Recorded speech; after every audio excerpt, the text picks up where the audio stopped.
2018 সালের বিতর্কিত দশম সংসদ নির্বাচনে রিটার্নিং অফিসারের দায়িত্ব পালন করা 33 ডিসিকে ওএসডি করা হয়েছে। এ সংক্রান্ত প্রজ্ঞাপন জারি করেছে জনপ্রশাসন মন্ত্রণালয়। সেই সময়ের এই ডিসিরা বর্তমানে যুগ্ম সচিব হিসেবে বিভিন্ন মন্ত্রণালয় ও দপ্তরে দায়িত্ব পালন করছিলেন। কোটি মানুষের আস্থার ভালোবাসায় 11 বারের মতো দেশের 1 নম্বর রেফ্রিজারেটর ব্র্যান্ড ওয়ালটন।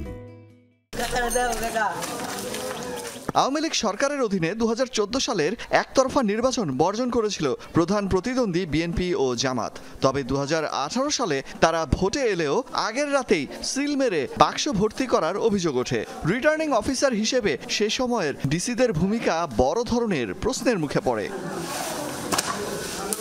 আওয়ামী লীগ সরকার ক্ষমতাচ্যুত হওয়ার পর বিতর্কিত নির্বাচনে দায়িত্ব পালনকারী ডিসিদের বিরুদ্ধে ব্যবস্থা নেয়ার দাবি ওঠে। এর অংশ হিসেবে ওএসডি করা হলো 33 জনকে। বিভিন্ন মন্ত্রণালয় ও দপ্তরে যুগ্ম সচিব হিসেবে দায়িত্বে রয়েছেন তারা।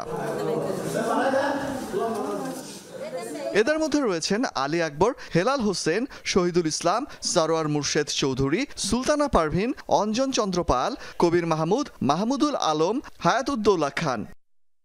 নাম আছে দাউদ ইসলাম, মাজিদুর রহমান খান, AZM নুরুল হক, SM Ajiur Rahman, Masud Alam Siddique, Gopal Chandra Das, Motiul Islam Chowdhury, doctor Sabina Yasmin, doctor Mohammad Ataul Gani, Abu Ali Mohammad Sajjad Hossain, Kazi Emdadul ইসলামেরও। OSD হয়েছেন SM মোস্তফা কামাল, কাজী আবু তাহের, মোহাম্মদ মিজানুর রহমান, মোহাম্মদ আব্দুল আহাদ, আনার কলি মাহবুব, সৈয়দা ফারহানা কাউনাইন, মাহমুদুল কবির মুরাদ, মোহাম্মদ আবুল ফজল মীর, মইনুল ইসলাম, মোহাম্মদ ওয়াহিদুজ্জামান, AKM মামুনুর রশিদ, SM আব্দুল কাদের ও ডক্টর KM কামরুজ্জামান সেলিম।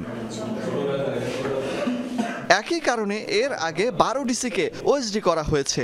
নির্বাচন ব্যবস্থা সংস্কার কমিশন গত 9 ডিসেম্বর দশম, একাদশ ও দ্বাদশ জাতীয় সংসদের 3টি নির্বাচনে নানা অভিযোগের বিষয়ে জানতে 30 জন রিটার্নিং কর্মকর্তা ও সহকারী রিটার্নিং কর্মকর্তাকে জবাবদিহিও করেছিল।